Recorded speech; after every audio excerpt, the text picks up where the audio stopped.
Welcome to the Conception Channel podcast. Hello, everybody. Welcome to another episode on the Conception Channel podcast. I'm your host, Spence Pentland. And today I'm excited to dig in and chat with Alexandra Stewart. She's welcome, Alexandra.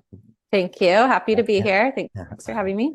Alexandra is a registered clinical counselor with the BC Association of Clinical Counsellors and has also taken advanced training through Postpartum Support International. But I know there's other accreditations and all kinds of things that you have done to serve your clients even more and more. But you have many years of experience in the area of reproductive mental health, specifically fertility, pregnancy, and postpartum. And you also have a lot of experience of your own with loss and fertility challenges and treatments. And I like how you added being a mother. And so you've gotten to the other side of all of that challenge and are facing the other challenges. But maybe we'll focus on the time before that, probably. Okay. Yeah. I'm still in those current challenges. I have a 2-year-old right now. It probably goes forever. So, it's even when they're adults and you think they're making the wrong choices. But anyway, and obviously we'll, for anyone who wants to find Alexandra, we'll, in the show notes, we can talk about it, but in the show notes, there'll be a link to her website and socials and all that kind of thing. But anyway, again, welcome, Alexandra. Thanks for taking time out of your day to have a chat and connect with our listeners.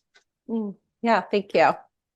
So like we talked about just before we hit record, I think you're willing to share your personal journey, and I think that's a great place to connect with most people that are probably tuning in on their favorite podcast platform. Do you mind sharing a little bit of that and we'll get into maybe after your clinical counseling background, but do you mind sharing that story? Yeah. And I'm quite open and transparent with my clients as well about my own personal story. I think like you said, it just helps people connect a little bit more. Trust you probably. Yeah. Yeah, I think so. Right. And just kind of know that I've experienced the struggle as well. Everyone's struggles are different, but I've had my own struggles. So I was thinking about, okay, where do I start with this? I would say my journey is not as complicated as it can be for some. I'm sure you've worked with patients who have quite complex journeys. It's relative for everybody, It's definitely relative. So my partner and I, when we decided we wanted to start trying for a family, I had already been working in this world for many years. And so I knew all the potential things that can possibly happen. Yeah. But I think for most people, they expect, but maybe that won't be me, and maybe it'll just happen quickly, right? Because I spent my whole life trying to desperately not get pregnant. Yeah. And this should be easy. Yeah. So I wasn't one of those people initially. Again, it's all relative. We got pregnant after about 8 consecutive cycles of trying. Okay. So I'd say that's within kind of the realm of typical, normal. Yeah. For me, it felt like a long time, but it was not too long in retrospect. And we unfortunately had a miscarriage. So we made it to what should have been 10 weeks. Okay. And on a second scan, it was diagnosed that we had a miscarriage. And that was truly devastating for me. That was, it's interesting. I've sat with so many people who have gone through miscarriage, and up until this point, I could empathize, but I really didn't get it until I went through it myself. Right.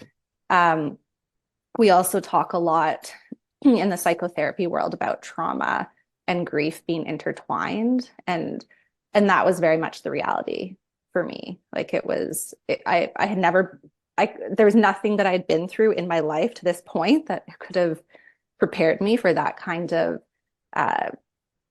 intimate and personal and vulnerable experience. Okay. So it actually was spread out over the course of quite a few months. I had a D&C that didn't fully work. So then I had, I'm sure you've heard, some people who have, they call it retained products of conception. And so it was kind of spread out over months of just trying to get my body back to a place where we could start trying again, because that was what we wanted. Insult to injury. Yeah, that's hard when that is, what happens after. Often miscarriages are complete and quick in the body, and others, that's tough. Yeah, it's drawn out and it's hard because it's becomes so medical and you're trying to grieve, and and so many people I've worked with have said this too. It kind of gets put on hold in a way, the grief. So then like, what do you mean gets put on hold? Just because I know people that have lost their, especially if it's drawn out like that, they wanted to be pregnant again yesterday, and then it's drawn out and out and out. But like put on hold, just, you mean the trying, like being able to at least try again? Yeah. And I think even because, and just emotionally, you're so caught up in the medical part of it, okay, who do I have to contact? When's my next appointment? Like, there's so much waiting too, like wait till you get your next period and see if that sorts things out. And so it's hard to really immerse yourself in the emotional experience of what just happened, because it's pretty big, going through a loss. Go ahead. So sorry, I jump in here. I love this, but so you have you had your loss and it was drawn out, and that was its own, trauma, and I'm sure, and the grief was almost buried under the trauma, for like you were explaining, which I think is brilliant. But then you maybe have a period again, and finally things have reset, and you're able to start to try to conceive again, and that's when other things start coming up. And I from what I see, and I would love your take on it, is women's bodies often are ready before their heart.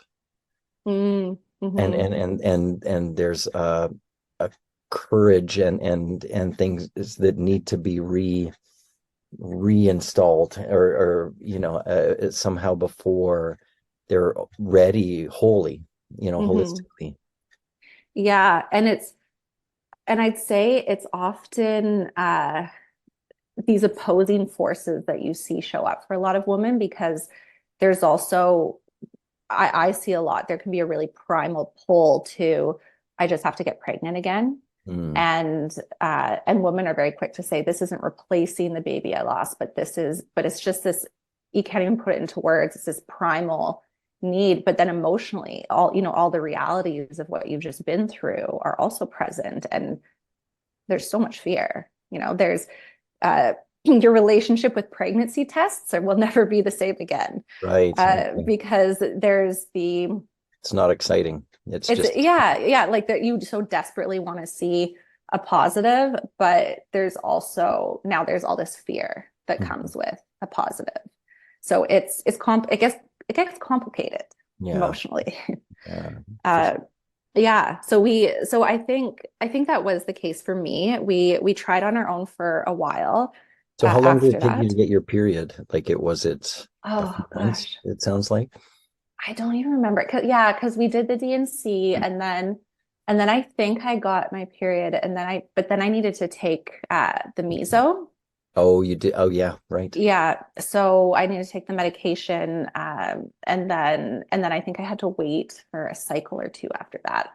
I don't know. It's all a blur now. Well, and then sometimes you'll meet a practitioner who says, well, now that you have a cycle, you should wait 3 months. And there's this arbitrary timeline that, and I have my thoughts on that, but and it depends on the person. But so that could be all of a sudden you're hitting 6 months where you're not even told that you should try to conceive again. Oh yeah. Yeah. And in the world of fertility and trying to get pregnant, a cycle for some women can feel like an eternity. Yeah, especially Yeah. when you're 40, or whatever. Like, it's a big deal. Yeah, definitely. Yeah. Yeah. Uh, so interestingly, so before I got pregnant, I also found out I was getting kind of antsy. So I did some blood work and I found out that I had low ovarian reserve. Okay. And You didn't know this prior. You didn't do these tests mm-mm. before you got pregnant. Okay. Yeah. And so that was a big blow because it wasn't something I had, could have anticipated. Sure. So I had also been, and I think this is where my work has served me. I knew that if I wanted to get in touch with a fertility clinic, you do it sooner than later because there's long waits and whatever. So I was meanwhile also talking to a fertility clinic. So while we were, after the miscarriage and after I healed and while we were trying on our own again, I started chatting with Olive Fertility. And so we were talking about just what the options are. My partner and I knew that we wanted more than one child, and that was really important to us. And with the low ovarian reserve, we thought, okay, well, if we do get pregnant, what does that look like for us if we're like closer to 40 and trying for a second? You had a year with breastfeeding and everything, at least, right? A year and a half. Yeah. Yeah. And I think that was also the really the hurt part and the traumatized part of me too, is just feeling like, okay, I need some kind of assurances. And I know IVF is not an assurance, but I just wanted something for the future. So we eventually ended up starting the IVF process. Okay. We had to do 2 retrieval rounds, which I think is just common for people with low ovarian reserve. Sure. You were banking and maybe did test or Yeah, we tested. The first round, actually, again, it was another blow because we had no genetically normal embryos. So again, it was something that could happen, but we didn't not going to be me. Yeah, it was not going to be me. That, it's a lot of money. But we were fortunate. So our second retrieval, we got genetically normal embryos. And then I did some more testing. You're probably familiar with the trio test. And then, so that was like another month. And then we got pregnant on our first transfer. Oh, good. Yeah. Wow. Yes. And carried to term. Yeah. And carried to term. And that's my son now, who's 2 years old. So that was actually a surprise for me because you get to this point, you're like, oh, it hasn't been quite smooth at this point. So, just trying to prepare myself for, okay, it doesn't always happen on the first transfer, but it did. So I felt very fortunate.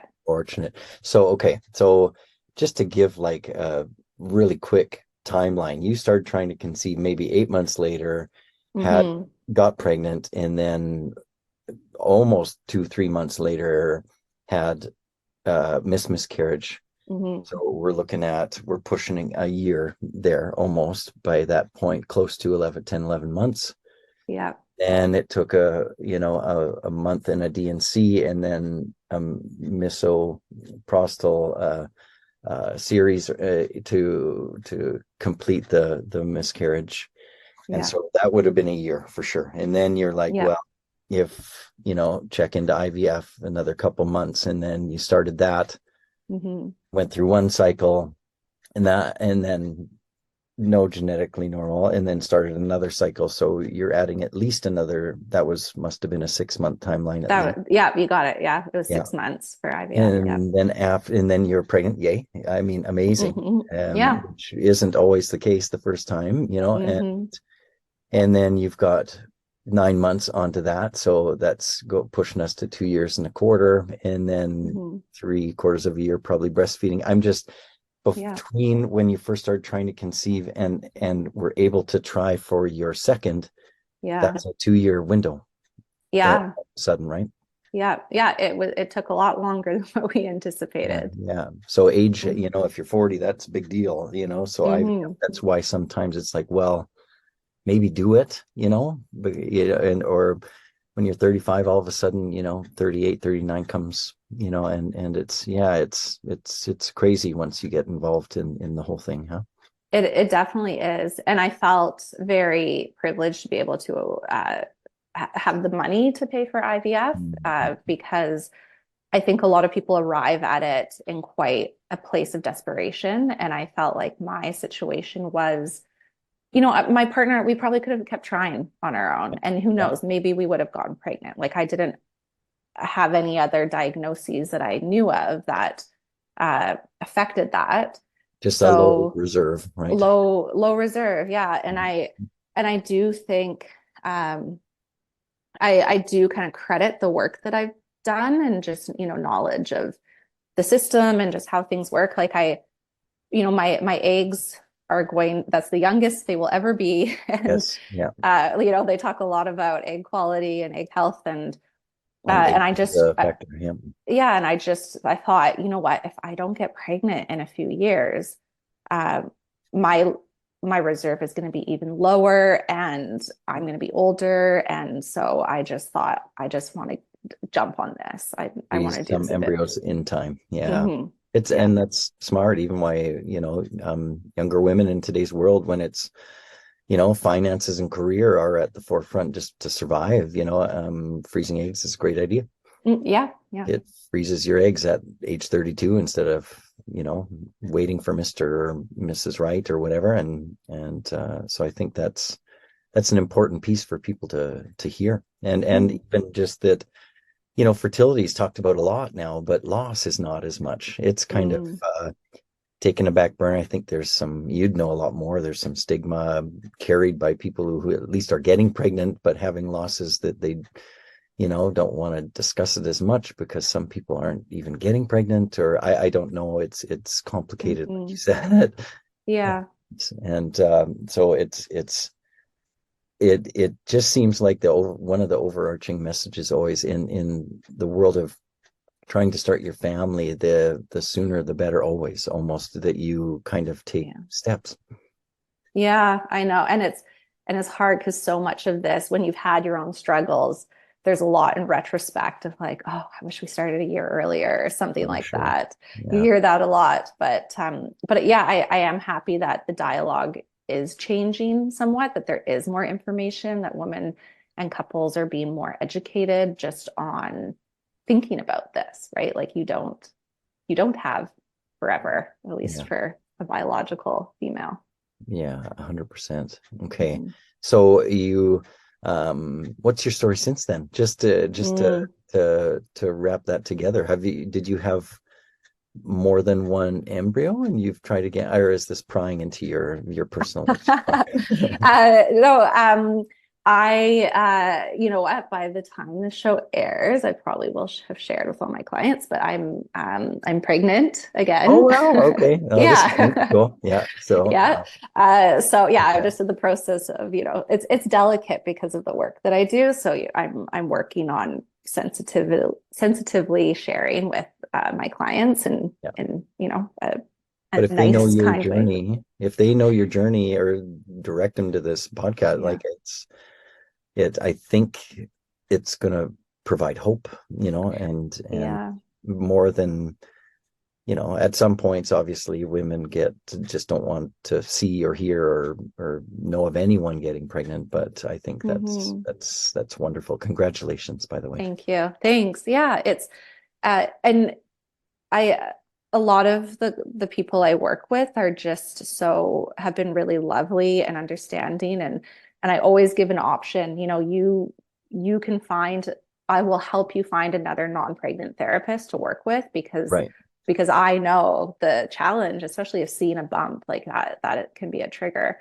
Yeah. So, but surprisingly, everyone has been okay with it. I think because they do know that this hasn't been You're not just some woman that's like getting pregnant over and over and thinking she can connect to people that are struggling, Yeah. It's my partner doesn't look at me and I fall pregnant. Yeah. Oh, that's wonderful. So do you mind me circling back a little bit? I'm just curious.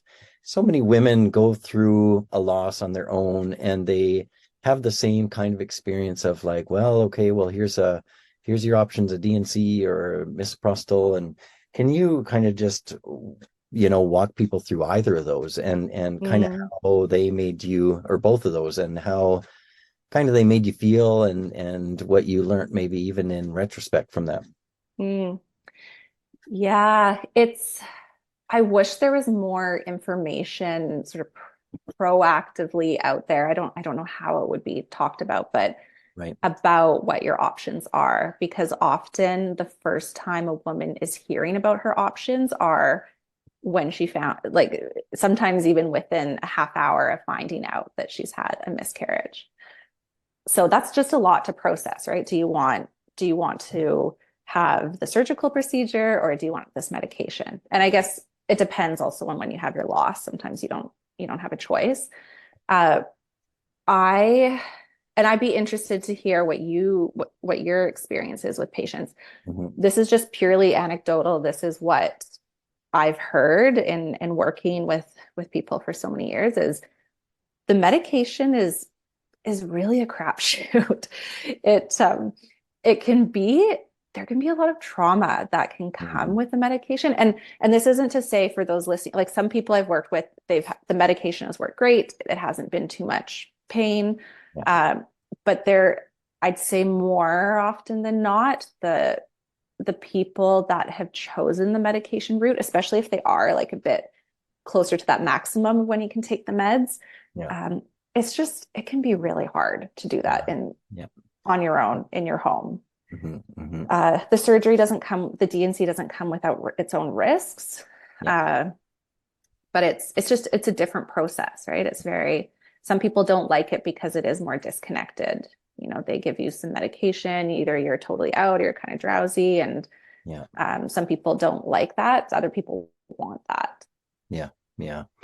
The risk with the DNC to me is always this, concern with the lining, but I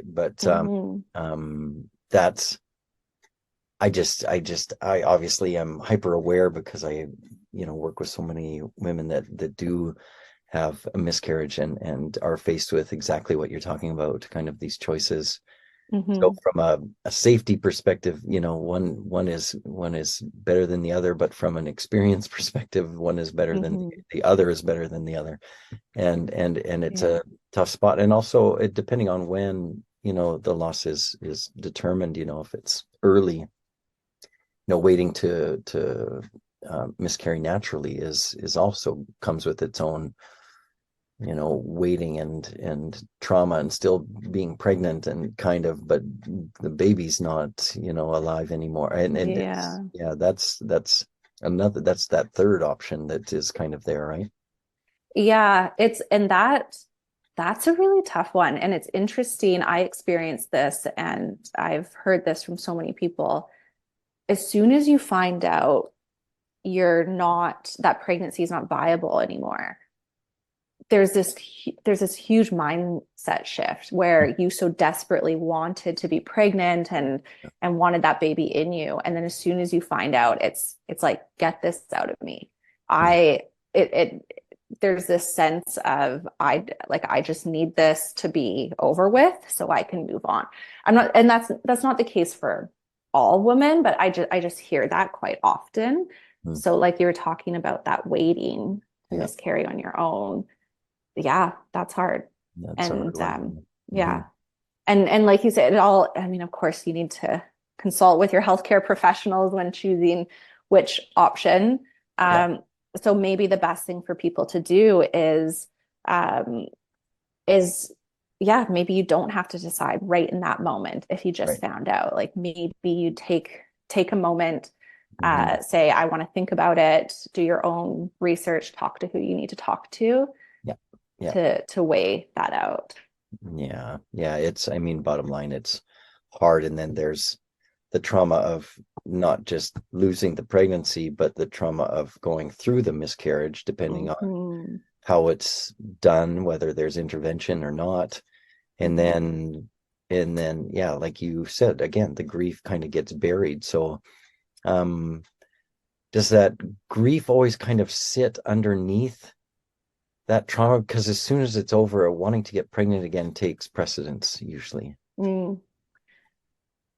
I think the grief is always there. I think some people are more in touch with it than others. You know, some people do a really great job of surviving, and so they kind of try and push it down into a corner, you know, put it in a little box. Sure. But it bubbles up. It comes up. And sometimes that's when they come reach out to me, right? Yeah, because exactly. it's bubbling up, where they're like, I'm pregnant and I'm freaking out. You know, like I'm so scared. Or that's you know, common. That's yeah, common. Yeah. yeah, definitely. Yeah, that's a whole other talk, right? Pregnancy after loss is a beast in and of itself. It's different. It's just your experience of pregnancy is forever changed after you've had a loss. I'm supposed to be so excited and yay, but it's different. It's totally different. Yeah. And it doesn't mean you can't have moments of excitement and joy and connection. It's mixed in with fear and worry. Yeah, big time. So how okay, what about the partner, if there is a male partner, like a husband, or how do you see, because I literally basically almost never connect with men, you know, after, because there's that, what you just talked about, that 6 months and so much, you know, where there maybe isn't even time to start to try to conceive again. So sperm health gets put on the back burner and they're just supportive or whatever. What do you see kind of come up for the male side after a loss? Yeah, I mean, I see mostly the gestational partner, mostly the woman going through it. So I'll speak more from what I hear the partners sharing about their partner. They're, you know, I hear quite varied experiences. For some people, I think it depends on the strength of your relationship going into this. But for some people, this really does bring them closer together, and the partner is, you know, the male partner is grieving, is in this with their partner, and is feeling all the things, right? And they're supporting their partner, they're caring, they're loving. On the flip side, I also hear about the loneliness and isolation that a woman feels when she's going through this. It's just, if we're even same-sex couples, like, it's just same-sex heterosexual couples, it's for the person who was carrying the pregnancy inside of them and then is no longer pregnant. There's just something really primal and personal and intimate that happens. And you know, you lose a part of yourself. For a lot of people talk about that. And that's just something that the partner who wasn't caring just can't and won't ever understand. So there can be, go ahead. And I would think on the flip side, just being a man and trying to, you know, my wife and I went through a couple losses as well, you know, but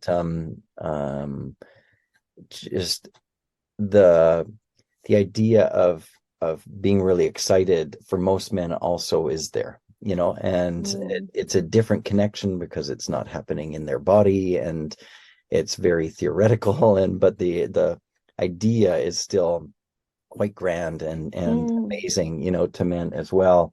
And when there's a loss, even when there's a pregnancy, they can't see it. It's not like, you know, unless they were at an ultrasound where they actually did see something. It's abstract. It's abstract. And the loss is as well, you know. I'm sure the woman feels it deeply, but the man, it's much more probably of a gray area. So, you know, I see some men disappear back into work and, you know, and others, you know, be quite distraught and all kinds of things, everything in between. So, but I just, yeah, it's good to kind of reiterate that they have their journey as well. And it's nice when they get a chance to chat about it. They also don't want to burden their wife, that's for sure. Yes. And so they're alone as well. That's crazy that it's such a lonely journey. And it's like we were talking at the start, miscarriages, fertility's talked about a lot now, and it's really come to the forefront of culture that, it's a thing, and that people go through it, and it's a lot to be challenged with. And but miscarriage does not have that stage, that it's, so women don't really understand that it's happens a lot, and there's a lot of women out there that are going through similar scenarios. I agree. There is something about the isolation of it. Like we know it happens, but it's almost like you said, it's over there until, and then I talk about it with people who we talk about, okay, now you're part of the club, right? It's the club that nobody wants to be a part of. No one wishes they were there. It's a huge community. It's loving, it's supportive, but it sucks to be a part of that club. But if you're not in it, and you're on the outside, it's hard to talk about or understand or get it. So this is just loss. This is loss. Like, I mean, when I married my wife, she had lost her brother, one of her brothers, when he was 25. And she taught me about loss. Holy, like that's a big deal. Yeah, that is a big deal. So it kind of helped me, hopefully, and having gone through some, a couple of miscarriages ourselves, to be able to connect as well to, and to understand how deeply rooted, that grief can be, and the trauma with it, and to that it really needs to be, because I think, like you said, some people are just so quickly back into they had a period and they want to start trying again, and there is grief and trauma there, but it's going to come up, and it should be, maybe looked at, and some people are maybe just stoic and they blast right through and they'll get pregnant again, and it works, but the others, maybe this is like what you said to me, why it's important for people going through some of this to get some professional specialized support, because it's going to come up, or there's going to be impact between you and your partner. Or is that kind of what you meant by that being an important piece? Yeah, it will deeply impact you. And if you're not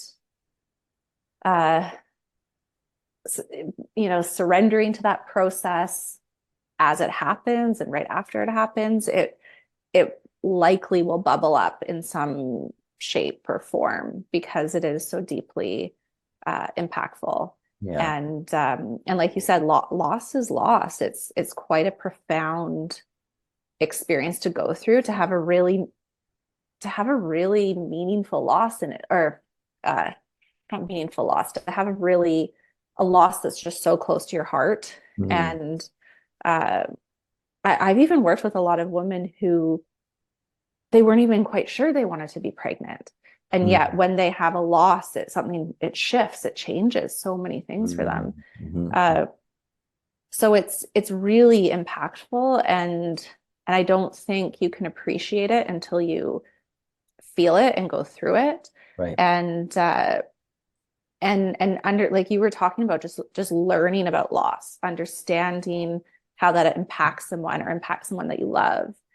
And how you need to shift and change your language to be in that space with that person as they're deeply in mourning.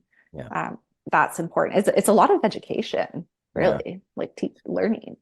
What you do, I believe, and this is my interpretation from the outside in, I've gone through decades literally of coaching and somewhat with counseling as well. And what I find mostly comes out the other end, beside holding up a mirror to yourself, is and getting to know yourself, is the language that you're talking about, and a different or ways to communicate with yourself, and with a professional and with your partner and people around you. And it is a huge education, because I think emotions can be processed better when there's explanation and there's language set around it that can be reiterated at times, because grief doesn't just completely ever go away, or trauma. It can resurface. When you're trying your next IVF, you think you're okay, and then you maybe get pregnant again, and you're like, I'm terrified. Right. Yeah. So the work is continual. And if you get some tools, though, with working with someone like you, that is, essential. I believe everyone needs someone like you to be able to lean on and kind of come together with, to integrate and name feelings and stuff that's going on, and be able to share and get it out. So tell us a bit, about kind of some of the ways you work with people, I guess. It's Yeah, I agree with what you talked about, needing tools, learning the language, helping understand your emotional self. If someone is working with me after a loss, I often say to them, and they haven't, even if they have had experiences of grief in their life and loss before, this is a really specific kind of loss. So we often say it's like a crash course in learning how to grieve. And it happens really quickly. It happens overnight. And now you're in it. And for a lot of people, they talk about just feeling lost in their grief. So you mentioned coaching, it's almost like being a grief coach. So I'll say to them, I can't, no one can take away your pain. No one can fast forward this for you, because most people say, oh, I just want to fast forward this, right, which I get. So it's giving them some knowledge, some education around grief, what's normal. Some people just want to know that they're normal, or this is common. right. Okay. There's comfort in that. Hey, yeah. Yeah, definitely. Because pregnancy loss is so minimized in our society as a whole. Some people, especially if they've had an early loss, they think they don't deserve to grieve. Why am I so sad? I was only 5 weeks along, or I was only 6 weeks along. And, so it's all about learning to really validate the emotional experience, giving them a bit of a path to help them navigate through their grief. We use a lot of imagery in grief, just because it's hard to put into words what you're actually feeling. It's just really complicated and complex. So you think of it as you're in this forest, you have this misty forest, you don't know where you're going. There's no sense of direction. So just having someone walk alongside you in that journey and just give you some markers or some goalposts or something, just to help you know that, okay, I am moving forward a little bit, and like you said, tools, things to help you cope emotionally. Before you get into, I'd love to understand a couple of the tools, just idea, even from a 30,000-foot view. But Yeah. my wife uses an analogy for grief, or things like the challenges like this, as being like the buffalo, and she, or the bison, I guess would be more accurate. But she says, and I still haven't fact checked, doesn't matter. I don't want to take away from the message, but they run into the storm, toward the storm, because there's an innate sense that it'll be rough, but they'll get through it quicker. And you can't get away from it, so you might as well just run straight through it. You can't circumvent grief. You can't put it off. You can't. It's something that you have to go through. Yeah, I like that. I like that imagery a lot. And I think for some people, they have the capacity to do that. they have maybe the previous experiences or just the way that their lives have led them to this point. Like they have the skills to be able to lean into the storm. Some people feel really petrified to feel the kinds of feelings that they do. So I think that's where having some support, just having some coaching, some help to help them be in the storm and not get totally freaked out about what they're feeling can help. I think they all could, even if someone thinks they're good at being buffalo, right? Yeah, sure. Someone walk through that misty forest with them, is amazing. And why not? Like, you don't have to be alone. Yeah. And I think the thing that has really shifted is that help is available in many different ways and forms. For some people who don't live in bigger cities, who don't know where the resources are, there's things like this podcast, there's online counseling now, there's low cost counseling. I think things are becoming more accessible. So I don't think there's any reason why you can't get some kind of support. Yeah. So we work with women all the time, that are going through this. And I believe the level of care and empathy that we provide and acupuncture being something that helps things move through people is really quite beneficial, especially in tandem with finding someone like you, that can hold their hand. Yeah, I always talk about this, and the practitioners at my clinic, we talk about your team. And that's something that will be different once you go through fertility challenges, once you go through loss. You really need a team of specialized support, and quite often and more, I think acupuncture is a part of that team. I'm seeing that so often now. It's really valued by a lot of people as another resource, another support. Working with an ND, there's lots of different people that can be on your team, but finding the ways to make that available. And I know financially, it's not available to everyone. I mean, fertility treatments are expensive, but if you have benefits, even if you can just do things like listen to free podcasts, or there's so many great books out there, like just find those experts who are specialized to be on your team, because like you said, please don't do this alone. It's so hard to do alone, and it's already lonely as it is. Yeah.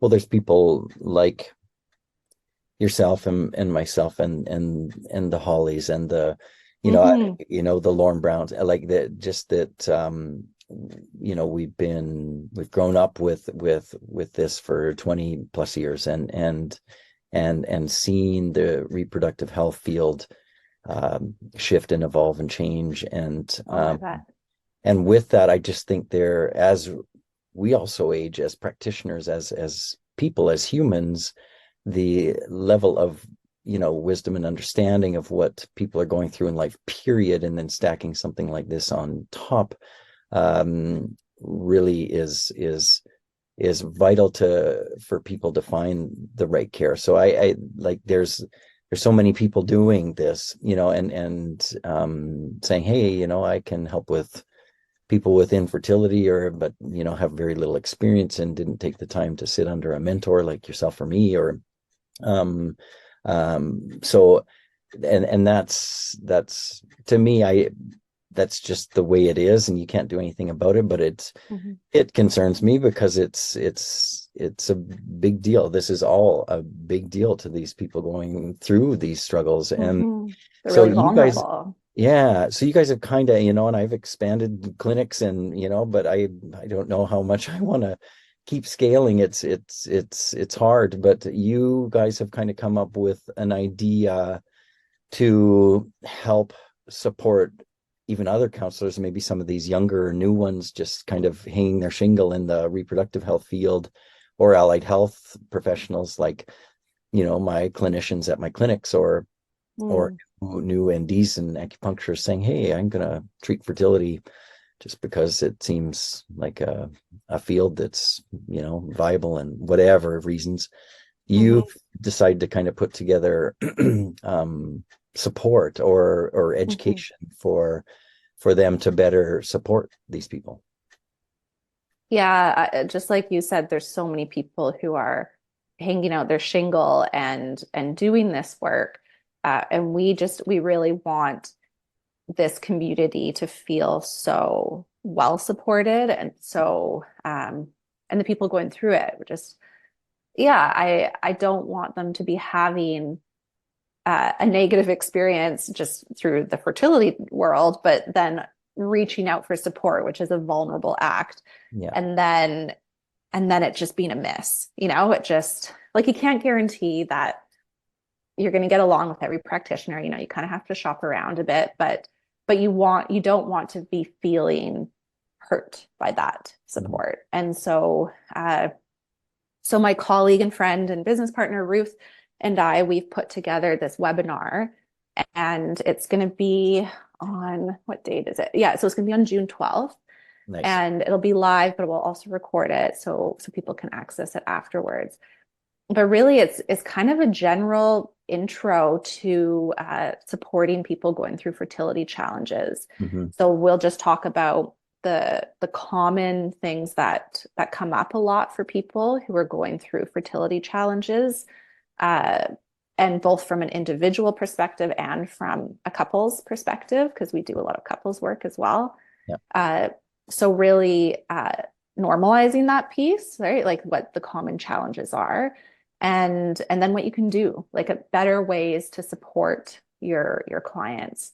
And language is so important too. So we talk a lot about the language that you use in this world, and something as simple as, we always refer to your pregnancy as your pregnancy, unless that person refers to this pregnancy as a baby, then, like you follow their lead. So just like something simple like that, right? Like just little building. Yeah. Just like simple little things. Yeah. Following, the language that they're using, and then tools and strategies just to really support your clients as they move through this. So it's an overview, and maybe in the future, we'll do more specific topics. Yeah.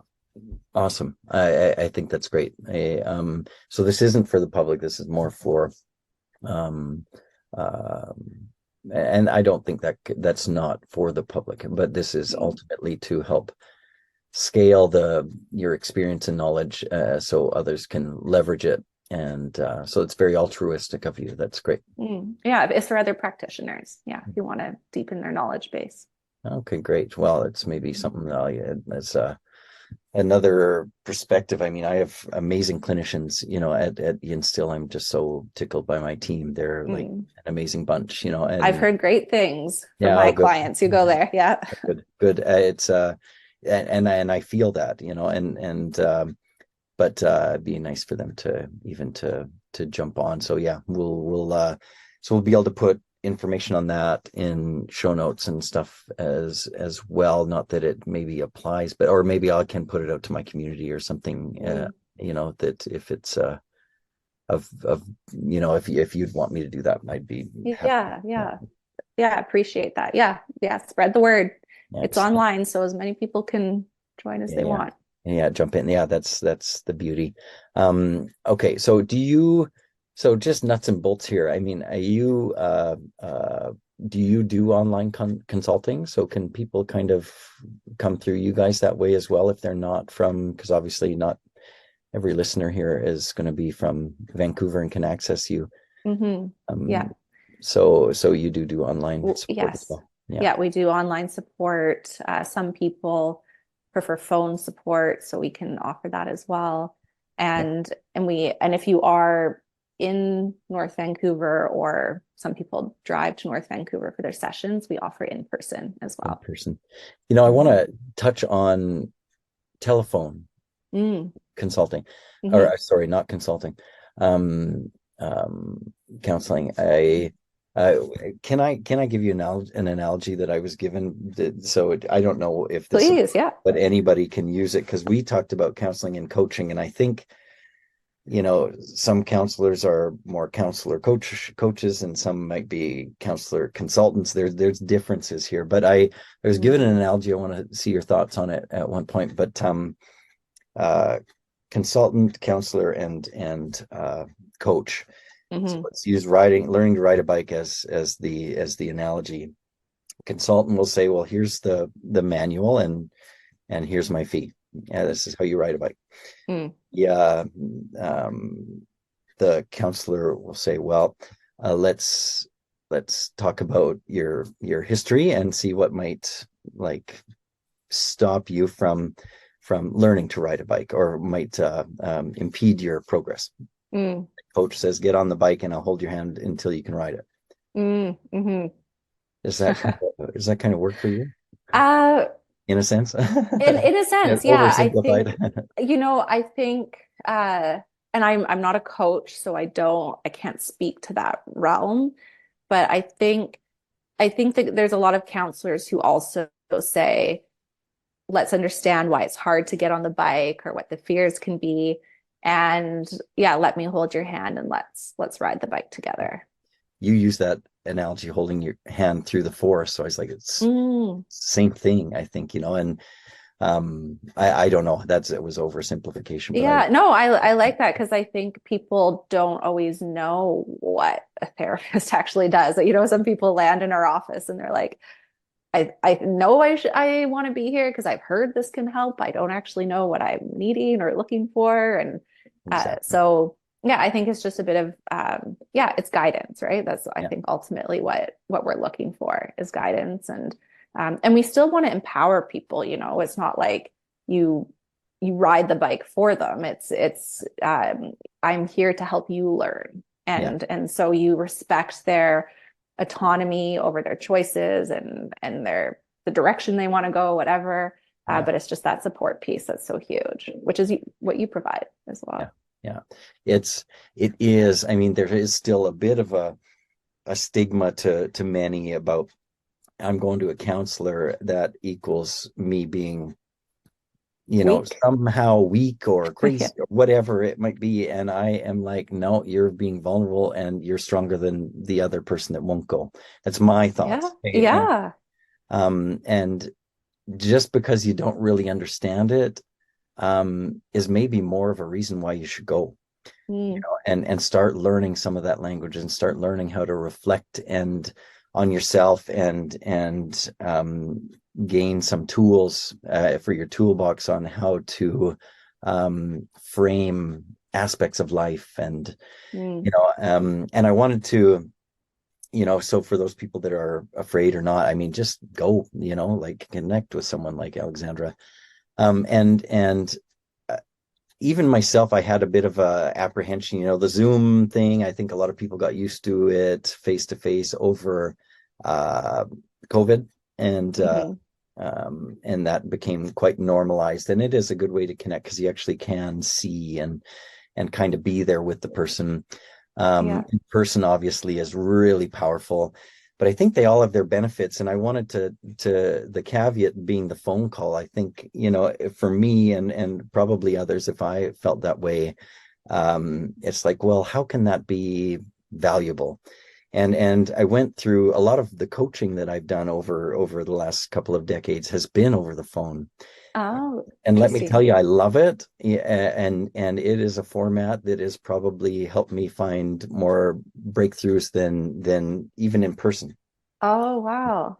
Because when I'm by myself, on the phone, I can be silent and ugly cry, or, I can be in my bed, in my underwear, just being really relaxed in an environment where I'm really feeling safe and controlling of my environment.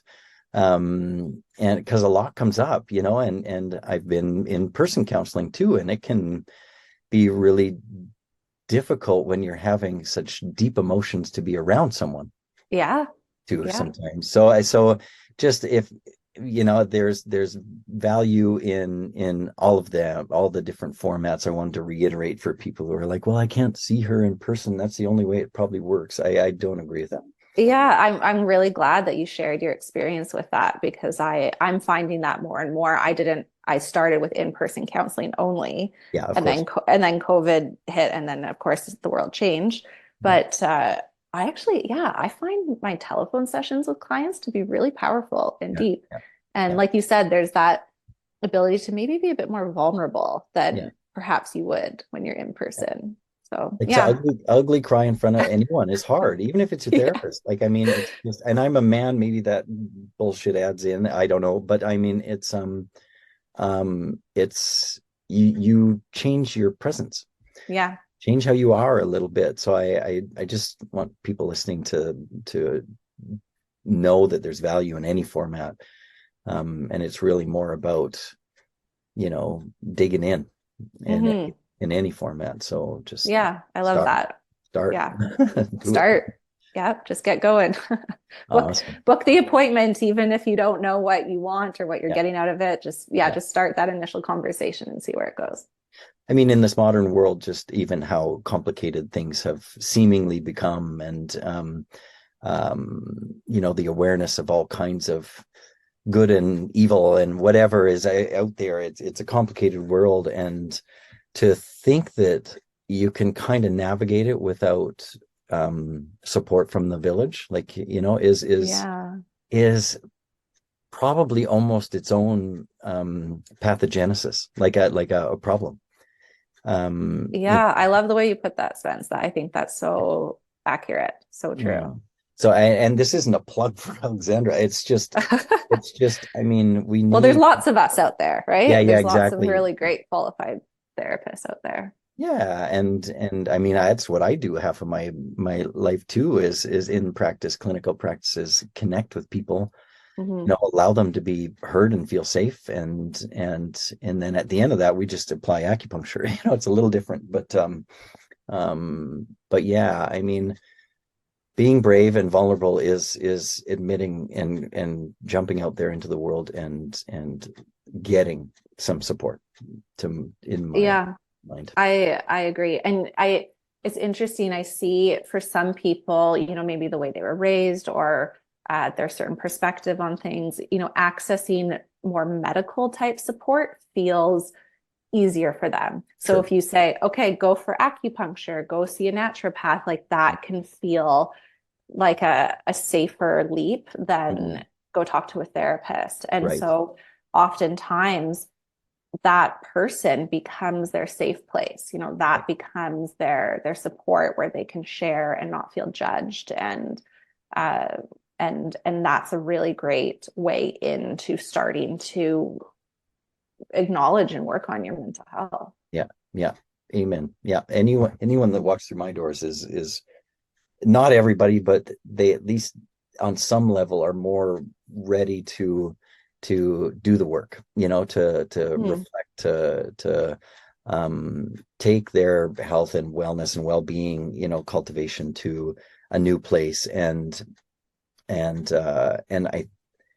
I think even it in some respects can be a primer for, like, okay, now I think, you are so open and on the right track. I think you should go talk to a professional that, like, is just there to discuss things with you, because we want to apply certain treatments and things, and it's like it's such a great, anything you're going through in life, you should have a coach or a counselor. I don't know how else people Mm. do it. I know. Yeah, I may be a bit biased, but I'm totally there with you. Yeah, okay, I well, completely preaching to agree. the choir. Yeah, I'm converted. Yeah, yeah, awesome. Well, I think that's a great place to kind of wrap it up, trying to encourage, people to take that step, and as part of, the that village that is there to help you through this fertility or pregnancy loss, or even postpartum, which you didn't get through to, but the challenges that come up there, and don't just shoulder it with you and your partner, like, it, or like, Yeah.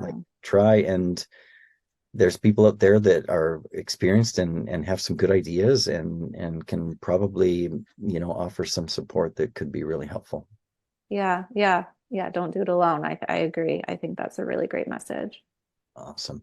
So like we said, website, all these things will be online. Good job on the June 12th. I mean, this will go into antiquity at some point. This is 2024. But, for helping support the other allied health practitioners and other counselors to support clients going through fertility struggles. And just for being here today, sharing your story, which is great. And congratulations again on the pregnancy that is happening as this recording is happening. And just doing what you do and offering the support you do to the people that you do. Well, thank you so much, Spence. Yeah, I love talking about this. Could talk about it forever. Appreciate it.